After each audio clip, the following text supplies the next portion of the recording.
जय हिंद मेरे प्यारे बच्चों। मैं जितेंद्र कुमार पांडे आपका स्वागत करता हूं आपके अपने ही YouTube platform target with Jitendra पर। प्यारे बच्चों, इस समय हम लोगों का इंग्लिश ग्रामर में ट्रांसफॉर्मेशन ऑफ सेंटेंसेस का सीरीज चल रहा है, जिसमें हम लोग पार्ट 6 के बारे में आज पढ़ेंगे और पार्ट 6 में पढ़ेंगे सिंपल टू कॉम्प्लेक्स और कॉम्प्लेक्स टू सिंपल। बेहतरीन एक्सप्लेनेशन के साथ है बच्चों। अगर आप लोगों ने अब तक चैनल को सब्सक्राइब नहीं किया है तो चैनल को सब्सक्राइब कर लीजिए, बेल आइकन दबा दीजिए, क्लास को आप अपने मित्रों के पास शेयर कर दीजिए और इसे लाइक कर दीजिए। बच्चों, हम लोगों को करना क्या है और हम लोगों ने अब तक क्या क्या पढ़ा है, ये सारी चीज़ें अब तक जो पढ़ाया गया है उसे आप लोग पढ़ लीजिए और हम लोग देखते हैं कि अब तक क्या पढ़ा है। तो मित्रों, ट्रांसफॉर्मेशन से पहले कक्षा 11-12 के ग्रामर में हम लोगों ने ट्रांसलेशन पढ़ लिया है, जो कि पूरा एक प्लेलिस्ट में बनाया गया है। 2 प्लेलिस्ट है ट्रांसलेशन का, एक तो है इंग्लिश ग्रामर ट्रांसलेशन और एक है स्टैंडर्ड इंग्लिश ट्रांसलेशन।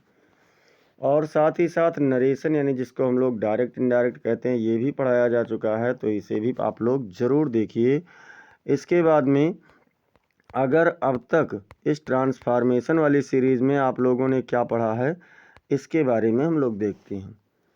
तो ट्रांसफॉर्मेशन वाली सीरीज़ में बच्चों अब तक हम लोगों ने रिमूव एंड यूज टू पढ़ा। और क्या पढ़ा बच्चों?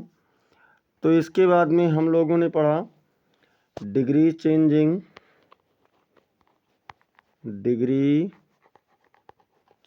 पढ़ा है, मतलब डिग्री का परिवर्तन हम लोग कैसे करेंगे। हम लोगों ने इसमें पार्ट्स ऑफ स्पीच का चेंजिंग पढ़ा है, पार्ट्स ऑफ स्पीच की चेंजिंग हम लोगों ने पढ़ी है। और उसी में हम लोगों ने कंडीशनल सेंटेंस की भी चेंजिंग पढ़ी है, कंडीशनल सेंटेंस की चेंजिंग भी पढ़ी है। इसके बाद में बच्चों हम लोगों ने और क्या पढ़ा है? तो इसके बाद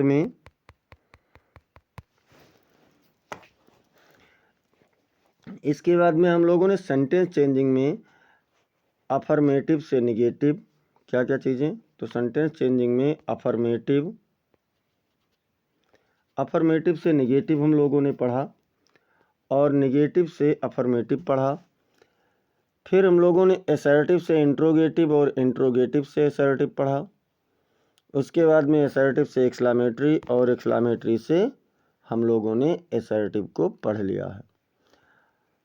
आज हम लोग बच्चों पढ़ने वाले हैं कि देखिए, अब असर्टिव से ऑप्टेटिव और असर्टिव से इम्परेटिव आपका नहीं बनेगा। तो अब हम लोगों का रचना के आधार पर आता है, जिसमें हम लोग आज देखेंगे सिंपल से कॉम्प्लेक्स वाले पार्ट को। तो चलिए देखते हैं सिंपल से कॉम्प्लेक्स वाले पार्ट को। देखिए, इसमें हम लोगों का है transforming a simple sentence into a complex sentence, मतलब एक सरल वाक्य को मिश्रित वाक्य में बदलना। रचना के आधार पर 3 प्रकार का वाक्य होता है, सरल, मिश्रित और संयुक्त, यानी कि सिंपल सेंटेंस, कॉम्प्लेक्स सेंटेंस और कंपाउंड सेंटेंस। तो आज हम लोग बच्चों पढ़ने वाले हैं कि सिंपल को कंपाउंड में कैसे बदलेंगे। तो सबसे पहले तो हम लोग देखते हैं कि सिंपल सेंटेंस की क्या विशेषता है और कॉम्प्लेक्स सेंटेंस की क्या विशेषता है। तो सिंपल सेंटेंस में बच्चों केवल एक सब्जेक्ट होता है, केवल एक ही प्रेडिकेट होता है और एक ही फाइनाइट वर्ब भी होता है। अब आप कहेंगे कि सर जी सब्जेक्ट, तो सब्जेक्ट वह होता है जो कार्य को करने वाला हो, यानी कर्ता। सब्जेक्ट किसे कहते हैं? तो सब्जेक्ट कहते हैं कर्ता को। प्रेडिकेट मतलब कर्ता के विषय में जो भी चर्चा किया जाए उसे हम क्या कहते हैं? उसे प्रेडिकेट यानी कि विधेय कहते हैं। अब अगर बात कोई हम लोगों से करे कि तो फिर ये क्या है, फाइनाइट वर्ब क्या है? तो फाइनाइट वर्ब बच्चों ऐसी क्रिया, फाइनाइट वर्ब की बता रहा हूँ, वह क्रिया जो वाक्य के काल यानी कि टेंस और कर्ता के वचन यानी कि सब्जेक्ट के अनुसार बदल जाती है, उसे हम क्या कहते हैं? उसे फाइनाइट वर्ब कहते हैं। जैसे कहीं पर गोज है, कहीं पर गो है, तो कहीं पर वेंट है, तो कहीं पर गान है, कहीं पर गोइंग है। ये किसकी विशेषता होती है बच्चों? फाइनाइट वर्ब की, यानी अलग अलग टेंस में अलग अलग सब्जेक्टों के साथ में इसका जो परिवर्तन होता रहता है उसे ही फाइनाइट वर्ब कहते हैं। जैसे देखिए एग्जाम्पल में कहा गया ही रीड्स ए बुक, ये सिंपल का एग्जाम्पल है कि वह एक किताब पढ़ता है। अब ही क्या है बच्चों? तो ही सब्जेक्ट है। रीड्स ए बुक क्या है? तो यह आपका प्रेडिकेट है। और बात करें हम लोग फाइनाइट वर्ब की, तो रीड्स क्या है? फाइनाइट वर्ब, यानी ही आपका सब्जेक्ट है। बाकी जो रीड्स से लेकर के वर्ब तक है, रीड्स टू वर्ब, ये आपका क्या है? ये आपका प्रेडिकेट है, ये आपका प्रेडिकेट है। और रीड्स क्या है बच्चों? केवल अगर रीड्स की बात करें तो ये क्या है? ये आपका वर्ब है। ऐसे ही अब हम दूसरे वाक्य में देखते हैं तो क्या है? Mohan went to school. इसमें मोहन क्या है? तो इसमें मोहन जो है ये आपका एक सब्जेक्ट है। मोहन क्या है बच्चों? एक सब्जेक्ट है। वेंट से लेकर के, वेंट टू से लेकर के स्कूल, यानी जो ये वाला पार्ट आपका है ये क्या है बच्चों? तो ये आपका प्रेडिकेट है। ये क्या है? तो ये प्रेडिकेट है। और वेंट की बात करें तो वेंट क्या है? वेंट आपका वर्ब है। इस प्रकार से हम लोगों ने देखा कि एक ही सब्जेक्ट हमें मिल रहा है, एक ही प्रेडिकेट हमें मिल रहा है और एक ही फाइनाइट वर्ब मिल रही है। तो ये क्या है? ये सिंपल सेंटेंस की विशेषता है। अब अगर हम देखते हैं कि कॉम्प्लेक्स सेंटेंस क्या है, तो चलिए मिश्रित वाक्य को भी देख लेते हैं। कॉम्प्लेक्स सेंटेंस मतलब होता है मिश्रित वाक्य। इसमें क्या होता है बच्चों? तो एक से अधिक सब्जेक्ट होता है। सब्जेक्ट कितना होगा? एक से अधिक होगा। एक से अधिक ही प्रेडिकेट भी होगा और एक से अधिक ही फाइनाइट वर्ब होगा। अब सब्जेक्ट क्या है इसे अभी हम सिंपल में समझा चुके, प्रेडिकेट क्या है इसे भी बताया और फाइनाइट वर्ब क्या है इसे भी बता दिया। इसके बाद देखते हैं बच्चों, इसके बाद में क्या है कि कम से कम एक प्रिंसिपल क्लॉज तथा एक या उससे अधिक सबऑर्डिनेट क्लॉज होता है। और क्या होता है? दोनों क्लॉजेज सबऑर्डिनेटिंग कंजक्शन से जुड़े होती हैं। यहाँ पर ध्यान देना है कि जो प्रिंसिपल क्लॉज है ये क्या है? प्रिंसिपल क्लॉज का मतलब होता है मुख्य उपवाक्य। उपवाक्य क्या है? उपवाक्य वाक्य का एक भाग होता है जो वाक्य के समान ही अर्थ देता है लेकिन पूरा वाक्य नहीं होता है। अगर हम बात करें कि प्रिंसिपल क्लॉज क्या है, तो प्रिंसिपल क्लॉज यानी वह उपवाक्य जो अपने अर्थ को स्वतंत्र रूप से पूरा कर सकता है, यानी वह उपवाक्य जो अपने अर्थ को स्वतंत्र रूप से पूरा कर सकता है प्रिंसिपल क्लॉज कहलाता है।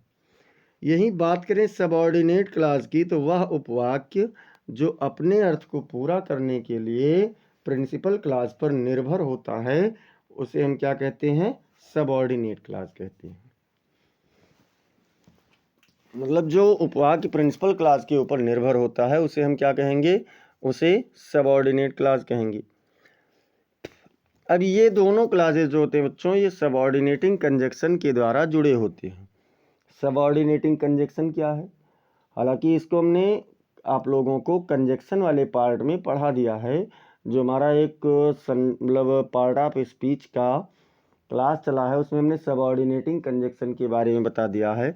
लेकिन यहाँ पर बस ये जान लीजिए कि जो सबऑर्डिनेटिंग कंजक्शन होते हैं वो आश्रित पद वाले निर्भर पद वाले उपवाक्यों को जोड़ने का या शब्दों को जोड़ने का कार्य करते हैं। तो चलिए अब इसके भी एग्जाम्पल्स को देख लेते हैं। और इसका एग्जाम्पल्स क्या कह रहा है बच्चों? एग्जाम्पल है he went to station after the train had gone. अब इसमें अगर हम बात करें तो देखिए यहाँ पर सब्जेक्ट क्या है? तो ही है। पहले वाले में सब्जेक्ट क्या है? एक उपवाक्य आपका बना ही वेंट टू स्टेशन, एक उपवाक्य बना द ट्रेन हैड गॉन। तो इधर का सब्जेक्ट क्या बच्चों, ही है, और इधर का सब्जेक्ट क्या है, तो द ट्रेन है, द ट्रेन है। यानी आपने यहाँ पर क्या देखा कि आपके एक से अधिक सब्जेक्ट हुए, 2 सब्जेक्ट हो गए ना। प्रेडिकेट में तो इसमें देखिए वेंट से लेकर के स्टेशन तक एक प्रेडिकेट हुआ, और दूसरा प्रेडिकेट क्या हुआ, हैड गॉन हो गया, हैड गॉन हो गया। ये दोनों क्या है बच्चों, ये दोनों आपके प्रेडिकेट हैं। और अगर हम फाइनाइट वर्ब की बात करें तो इसमें फाइनाइट वर्ब क्या है, इधर देखो वेंट है और इधर क्या है, हैड गॉन है। तो इस प्रकार से हमने देखा ये चीज़ें हो गई, एक से अधिक सब्जेक्ट भी मिल रहा है, एक से अधिक प्रेडिकेट भी मिल रहा है, और एक से अधिक फाइनाइट वर्ब भी मिल रहा है। एक क्लास आपका है ही वेंट टू स्टेशन, यानी वह स्टेशन गया। दूसरा है ट्रेन के चली जाने, ट्रेन के चली जाने, मतलब 2 वाक्य बन रहा है, जिसमें ये वाला स्वतंत्र अर्थ पूरा कर रहा है तो ये प्रिंसिपल क्लास है, और ये अपना अर्थ निर्भर होकर के पूरा कर रहा है तो ये सबऑर्डिनेट क्लास है। इसका अर्थ केवल इतना है कि द ट्रेन के चली जाने, और इसका अर्थ है वह चला गया। आफ्टर क्या है बच्चों, तो आफ्टर आपका सबऑर्डिनेटिंग कंजक्शन है। ये क्या है, ये सबऑर्डिनेटिंग कंजक्शन है।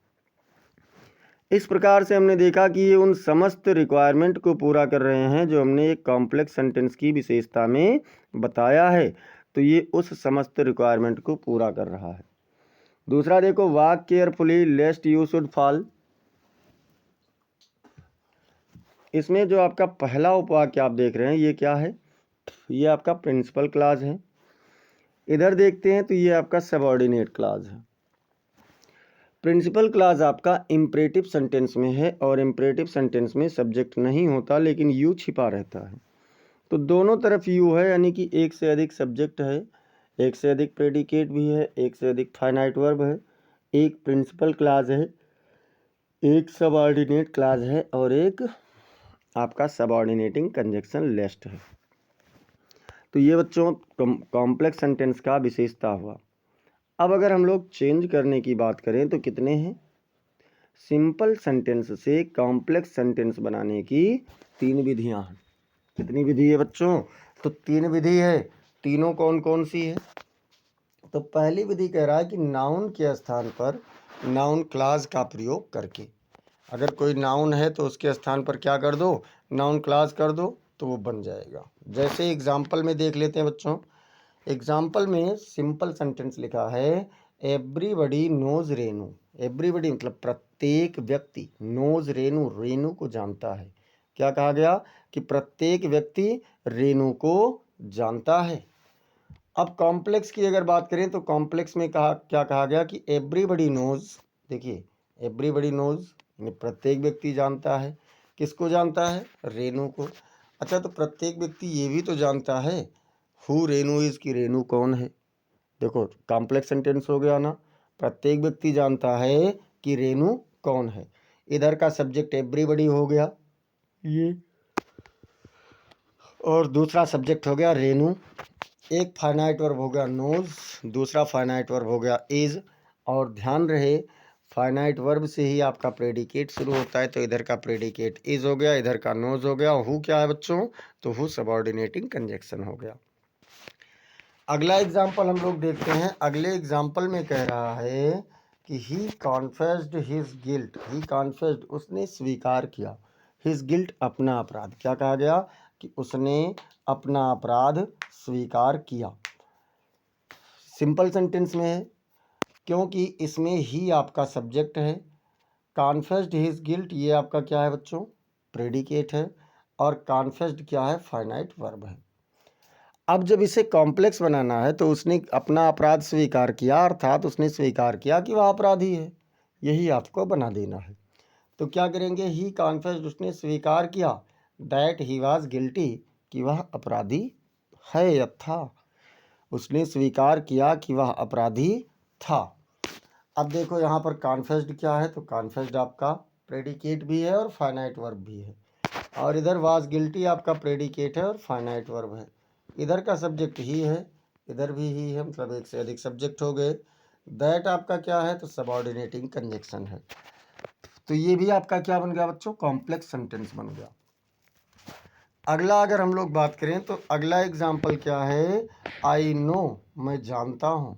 मैं क्या जानता हूँ, हिज बर्थ प्लेस, उसका जन्म स्थान। क्या कहा गया कि I know his birth place, मैं उसका जन्म स्थान जानता हूँ। अब देखो इसको बनाना है तो भैया मैं जानता हूँ, क्या जानता हूँ कि वह कहाँ पैदा हुआ था। बर्थ प्लेस मतलब जन्म स्थान, वही तो जहाँ पैदा हुआ था। तो मैं जानता हूँ कि वह कहाँ पैदा हुआ था। ये आपका क्या बन गया, कॉम्प्लेक्स बन गया। इसमें ही वाज बॉर्न एक क्लास है, दूसरा क्लास है मैं जानता हूँ, आई नोज। अब दोनों में इसमें नो आपका फाइनाइट वर्ब है और प्रेडिकेट भी है। इसमें वाज बॉर्न आपका फाइनाइट वर्ब और प्रेडिकेट है। देखिए प्रेडिकेट वर्ब से ही शुरू होता है, तो कोई ज़रूरी नहीं। जैसे कुछ क्रियाएं जो अकर्मक होती हैं वाक्य में, जब इंट्रांजिटिव वर्ब होता है तो उसमें फाइनाइट वर्ब ही क्या होता है बच्चों, वही आपका प्रेडिकेट भी हो जाता है। तो उसी प्रकार से यहाँ पर हो रहा है। तो ये हमने पहली विधि में 3 एग्जाम्पल्स देखा, आशा है समझ में आया होगा।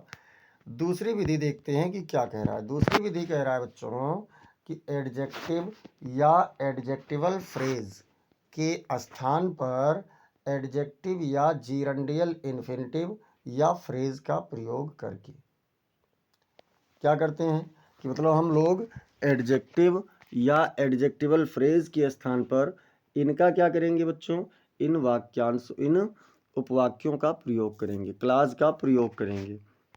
जैसे जैसे कह रहा है कि द किंग डाइड,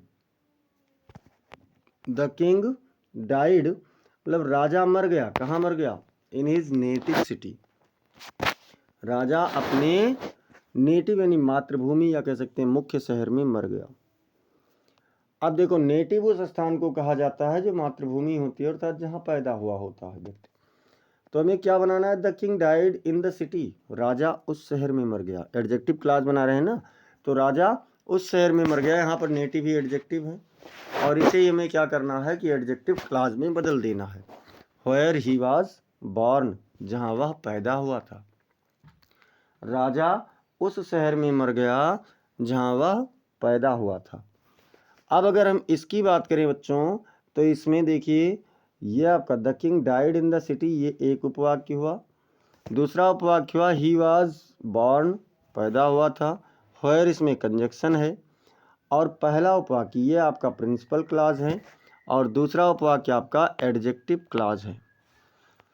इसके बाद में अगला एग्जाम्पल देखते हैं बच्चों। तो अगला एग्जाम्पल कह रहा है आई हैव नो मनी, मेरे पास कोई रुपए नहीं है, टू गिव यू, तुम्हें देने के लिए। क्या कहा गया कि मेरे पास तुम्हें देने के लिए कोई भी रुपए नहीं है। अब देखो इसमें जो टू गिव है इन्फिनिटिव है और यही यहाँ पर एडजेक्टिव का कार्य कर रहा है। तो क्या करेंगे, इसी को एडजेक्टिव क्लॉज में बदलेंगे और कर देंगे आई हैव नो मनी, मेरे पास कोई रुपए नहीं है, that I can give you, जो मैं तुम्हें दे सकता हूँ। क्या कहा गया बच्चों कि मेरे पास कोई रुपए नहीं है जो मैं तुम्हें दे सकता हूँ। अब ये आपका क्या हुआ, दैट यहाँ पर कंजक्शन का प्रयोग कर रहा है और जो का अर्थ दे रहा है और यही आपका क्या है, एडजेक्टिव क्लॉज है। अगला एग्जाम्पल देखते हैं बच्चों। अगला एग्जाम्पल कह रहा है the poet of the Gitanjali, मतलब गीतांजलि के कवि वाज ए नोबल मैन, एक श्रेष्ठ व्यक्ति थे। देखिए the poet of the Gitanjali, इसमें जो द पोएट है ये एडजेक्टिव है, गीतांजलि के कवि ये क्या है बच्चों, तो ये एक एडजेक्टिव का कार्य कर रहा है। इसी को बदल दीजिए, द पोएट मतलब कवि। कौन कवि, हु रोट द गीतांजलि, यही आपका बच्चों क्या है, एडजेक्टिव क्लॉज है, यानी जिसने गीतांजलि को लिखा। वाज ये नोबल मैन, एक श्रेष्ठ व्यक्ति था, विद्वान व्यक्ति था। क्या बताया गया कि वह कवि जिसने गीतांजलि को लिखा एक विद्वान कवि था। तो इसमें भी हम लोगों ने ये देखा कि एडजेक्टिव क्लॉज के रूप में एडजेक्टिव को क्या किया गया, एडजेक्टिव क्लॉज के रूप में बदल दिया गया और ये हमारा बन गया कॉम्प्लेक्स सेंटेंस। जो तीसरी विधि है बच्चों, तीसरी विधि कह रहे हैं कि एडवर्ब या एडवर्बल फ्रेज के स्थान पर एडवर्ब का प्रयोग करके, सॉरी एडवर्ब क्लॉज होना चाहिए, यहाँ पर एडवर्ब क्लॉज होना चाहिए। हाँ, जो एडवर्ब या एडवर्बल फ्रेज के स्थान पर एडवर्ब क्लॉज अर्थात क्रिया विशेषण वाक्यांश का प्रयोग करके हम लोग इसे बना सकते हैं। तो कैसे बनाएंगे, चलिए देखते हैं। पहला एग्जाम्पल है बच्चों कि सिंपल सेंटेंस का, आई वॉज सरप्राइज्ड, मैं आश्चर्यचकित था, टू हियर दिस, ये सुन करके। क्या कहा गया कि मैं यह सुन करके आश्चर्यचकित था। अब देखो इसमें टू हियर जो ये वाला है ये क्या है, ये आपका एडवर्ब का काम कर रहा है। भाई आश्चर्यचकित कैसे हुआ, तो सुनने से हुआ। इसी को बना दीजिए, आई वॉज सरप्राइज्ड, मैं आश्चर्यचकित था, आश्चर्यचकित हो गया। कब हो गया, जब यह सुना, यानी व्हेन आई हियर्ड दिस, जब मैंने इसे सुना।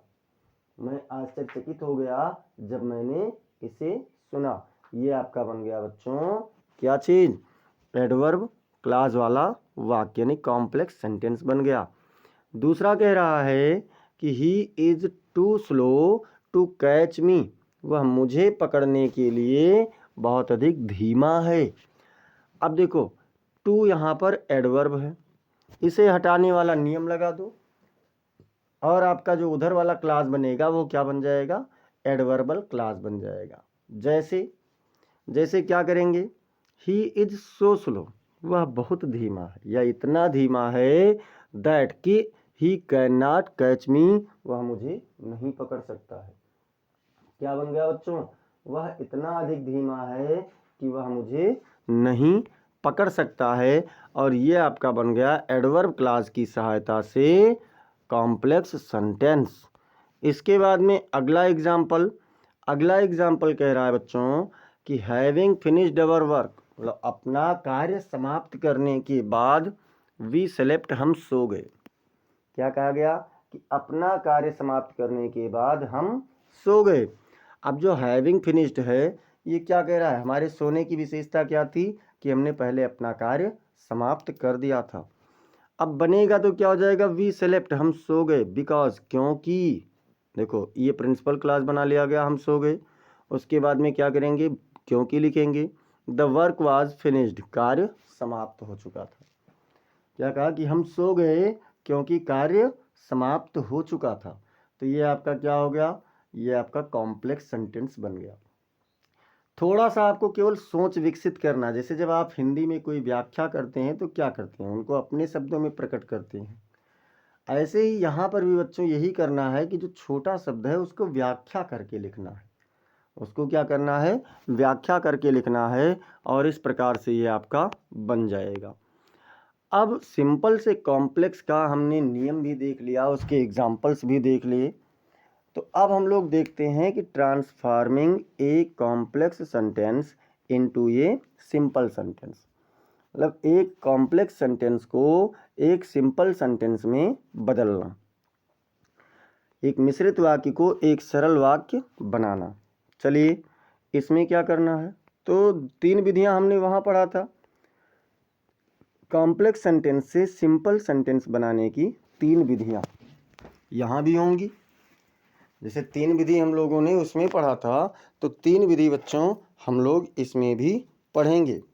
और उन तीनों विधियों में से हम लोग देखते हैं पहली विधि को। तो पहली विधि क्या कह रहा है, पहली विधि कह रहा है बच्चों कि नाउन क्लॉज के स्थान पर नाउन का प्रयोग करके, जो नाउन क्लॉज है, संज्ञा उपवाक्य है, उसके स्थान पर क्या करना है, उसके स्थान पर संज्ञा का प्रयोग करना है। जैसे कॉम्प्लेक्स सेंटेंस है और कॉम्प्लेक्स सेंटेंस में कहा गया everybody knows who I am, प्रत्येक व्यक्ति जानता है कि मैं कौन हूँ। क्या कहा गया कि प्रत्येक व्यक्ति जानता है कि मैं कौन हूँ। अब इसको बनाना है तो देखिए, प्रत्येक, मैं कौन हूँ या मुझे, ऐसा ही तो होगा कि मैं कौन हूँ कह दो या फिर मुझे कह दो। तो क्या करेंगे, एवरीबडी नोज, यानी प्रत्येक व्यक्ति जानता है। क्या जानता है, मी, मतलब मुझे। भाई मैं कौन हूँ, तो मैं वही हूँ जो मुझे लोग जानते हैं। तो प्रत्येक व्यक्ति जानता है कि प्रत्येक व्यक्ति मुझे जानता है, ये आपका क्या बन गया बच्चों, सिंपल सेंटेंस बन गया। अगला वाक्य देखते हैं तो कॉम्प्लेक्स का कह रहा है ही एक्सेप्टेड, उसने स्वीकार किया, that he was a guilty, कि वह एक अपराधी था। उसने स्वीकार किया कि वह एक अपराधी था। अब अपराधी था, ठीक है, तो मतलब उसने अपराधी होना स्वीकार किया, अर्थात अपने अपराध को स्वीकार कर लिया ना। तो जब अपने अपराध को स्वीकार कर लिया तो वही हमें लिख देना है कि ही एक्सेप्टेड, उसने स्वीकार किया, हिज गिल्ट, अपना अपराध, उसने अपना अपराध स्वीकार किया। इसके बाद में अगला एग्जाम्पल देखते हैं। अगला एग्जाम्पल क्या कह रहा है कॉम्प्लेक्स सेंटेंस का कि आई नो, मैं जानता हूँ, वेयर ही वाज बॉर्न, वह कहाँ पैदा हुआ था। क्या कहा कि मैं जानता हूँ कि वह कहाँ पैदा हुआ था। इसको बनाना है सिंपल में, तो क्या करेंगे, देखिए कहाँ पैदा हुआ था, इसके लिए हम लोगों ने नेटिव का प्रयोग किया था, तो या बर्थ प्लेस कहेंगे तो क्या कहेंगे, I know his birth place. मैं, अच्छा यहाँ हिज क्यों लगा, क्योंकि ही है, भाई उसका जन्म स्थान जानता हूँ, वह कहाँ पैदा हुआ था, तो वही कह रहे हैं I know his birth place, मैं उसका जन्म स्थान जानता हूँ। चौथा दे, और इसके बाद में दूसरा नियम आ गया।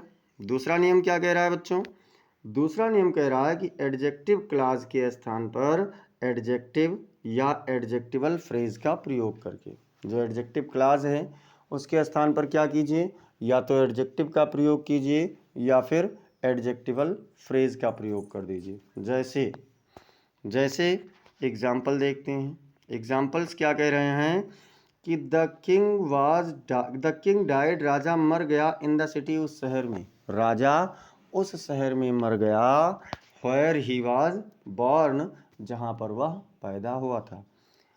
अब देखो जहाँ वह पैदा हुआ था तो हम सीधे कह सकते हैं कि इन हिज बर्थ प्लेस या फिर इन हिज नेटिव सिटी। अच्छा, बर्थ प्लेस एक प्रॉपर स्थान होता है और सिटी क्या होता है बच्चों, सिटी पूरा शहर होता है। तो कोई ज़रूरी है कि जिस प्रॉपर स्थान पर वो पैदा हुआ था उसी प्रॉपर स्थान पर मरे, नहीं, ऐसा कुछ ज़रूरी नहीं है। तब क्या करेंगे, उस शहर की बात हो रही है जहाँ पर वो मरा है, यानी पूरे शहर की। तो the king died in his native city, राजा अपने जन्म स्थान या मातृभूमि वाले शहर में मर गया। दूसरा सेंटेंस कह रहा है बच्चों, आई हैव नो मनी, मेरे पास कोई रुपए नहीं हैं, that I can give you, जो मैं तुम्हें दे सकता हूँ। क्या कहा गया कि मेरे पास कोई रुपए नहीं हैं जो मैं तुम्हें दे सकता हूँ। तो सिंपल में क्या बनेगा, आई हैव नो मनी, मेरे पास कोई रुपए नहीं हैं, टू गिव यू, तुम्हें देने के लिए। क्या कहा गया कि मेरे पास तुम्हें देने के लिए कोई भी रुपए नहीं हैं। तो इस प्रकार से कॉम्प्लेक्स से हम लोगों का क्या बन रहा है बच्चों, कॉम्प्लेक्स से सिंपल, कॉम्प्लेक्स से क्या बन गया, कॉम्प्लेक्स से सिंपल बन गया। तीसरा देखते हैं। तीसरा नियम कह रहा है कि द पोएट, मतलब कवि, हु रोट द गीतांजलि, जिसने गीतांजलि लिखा, वाज ए नोबल मैन, वह एक श्रेष्ठ व्यक्ति था, विद्वान व्यक्ति था। क्या कहा गया कि गीतांजलि, मतलब वह कवि जिसने गीतांजलि को लिखा एक विद्वान व्यक्ति था, श्रेष्ठ व्यक्ति था। सिंपल में क्या करेंगे भैया, द अथर, अथर मतलब लेखक होता है, ऑफ द गीतांजलि मतलब गीतांजलि, अथर मतलब लेखक या रचयिता। तो गीतांजलि का लेखक, गीतांजलि के लेखक के साथ क्या हुआ, गीतांजलि का जो लेखक था वाज ए नोबल मैन, एक श्रेष्ठ व्यक्ति था। क्या कहा गया कि गीतांजलि का लेखक एक श्रेष्ठ व्यक्ति था। इस प्रकार से ये आपका बना एडजेक्टिव क्लास वाले का। 3 एग्जाम्पल हो चुका। अब चलते हैं तीसरे नियम पर। और तीसरा नियम क्या कह रहा है बच्चों कि एडवर्ब क्लास यानी क्रिया विशेषण उपवाक्य के स्थान पर एडवर्ब या एडवर्ब का कार्य करने वाले शब्दों का प्रयोग करके, भाई या तो हम एडवर्ब का प्रयोग करेंगे या एडवर्ब का कार्य करने वाले शब्दों का भी हम यहाँ पर प्रयोग कर सकते हैं। जैसे एग्जाम्पल में देख लो, कहा गया कि आई वॉज सरप्राइज्ड, मैं आश्चर्यचकित था। क्यों आश्चर्यचकित था, व्हेन आई हेयर्ड दिस, जब मैंने यह सुना। तो जब मैंने यह सुना तो मैं आश्चर्यचकित था। अब इसका क्या बनाएंगे सिंपल में, आई वॉज सरप्राइज्ड, मैं आश्चर्यचकित था, टू हियर दिस, इसे सुन करके। क्या कहा गया कि मैं इसे सुन करके आश्चर्यचकित था। देखिए, ऊपर कहा गया कि मैं आश्चर्यचकित था जब मैंने यह सुना, नीचे कहा गया मैं इसे सुन करके आश्चर्यचकित था। तो इस प्रकार से हमने क्या देखा बच्चों कि यहाँ पर ये कॉम्प्लेक्स में था और यहाँ पर सिंपल में है। अच्छा, एक चीज़ यहाँ पर आपको हमेशा ध्यान रखना है कि अर्थ का परिवर्तन नहीं करना है। दूसरा नियम एग्जाम्पल आपका कह रहा है कि ही इज सो स्लो, वह इतना अधिक धीमा है, that he can not catch मी, कि वह मुझे नहीं पकड़ सकता है। वह इतना अधिक धीमा है कि वह मुझे नहीं पकड़ सकता है। अब जब इसका सिंपल बनाना होगा तो क्या करेंगे, ही इज और सो के जगह पर टू कर दीजिए, यानी एडवर्ब टू वाला प्रयोग करना है। तो he is too slow to catch me, मतलब वह मुझे पकड़ने के लिए बहुत अधिक धीमा है। ये आपका क्या बन गया, ये आप लोगों का सिंपल सेंटेंस बन गया। तीसरा देखते हैं। तीसरा नियम एग्जाम्पल कह रहा है बच्चों कि आई गो टू बेड, में बिस्तर पर गया, व्हेन द नाइट कम्स, जब रात आती है, मतलब जब रात आती है तो मैं बिस्तर पर जाता हूँ, अर्थात मैं सोने जाता हूँ। अब इसका अगर आप लोगों को बनाना है क्या चीज़, सिंपल सेंटेंस, तो कैसे बनाएंगे, आई गो टू बेड मतलब मैं बिस्तर पर जाता हूँ, क्या कहा गया, एट नाइट मतलब रात में। भैया मैं यहाँ कहा गया कि मैं सोने जाता हूँ जब रात होती है, और यहाँ क्या कहा गया कि मैं रात में सोने जाता हूँ, एक ही चीज़ है ना। अब अगला देखते हैं, चौथा एक एग्जाम्पल और। कॉम्प्लेक्स सेंटेंस कह रहा है वी सेलेक्ट, हम सो गए, because the work was finished, क्योंकि कार्य समाप्त था। क्या कहा गया कि हम सो गए क्योंकि कार्य समाप्त था। अब इसमें क्या करना है, हैविंग फिनिश्ड कर देना है। क्या कर देना है, having finished the our work, मतलब अपना कार्य समाप्त करने, अपना कार्य समाप्त करने के बाद वी सेलेक्ट, हम सो गए। इस प्रकार से हम लोगों ने बच्चों समस्त नियमों का 2-3 मतलब 3-4 एग्जाम्पल देख करके सिंपल से कॉम्प्लेक्स बनाना और कॉम्प्लेक्स से सिंपल बनाना सीख लिया है। अब इसके बाद में हम लोग सिंपल से कंपाउंड और कंपाउंड से सिंपल सीखेंगे। तो अब तक अगर आप लोगों ने जो पुरानी क्लासेस नहीं देखी है उन क्लासेस को देखिए, और आने वाली क्लासेस को क्या कीजिए, आप लोग चैनल को सब्सक्राइब कर लीजिए, बेल आइकन दबाना ना भूलें, जिससे आपको सभी क्लास की अपडेट्स मिलती रहे। क्लास को लाइक कर दीजिए, इसे आप अपने मित्रों के पास में शेयर कीजिए, और कमेंट सेक्शन में ज़रूर बताइए कि आपको क्लास कैसी लगी। मिलते हैं फिर अगली क्लास में, तब तक के लिए जय हिंद, जय भारत।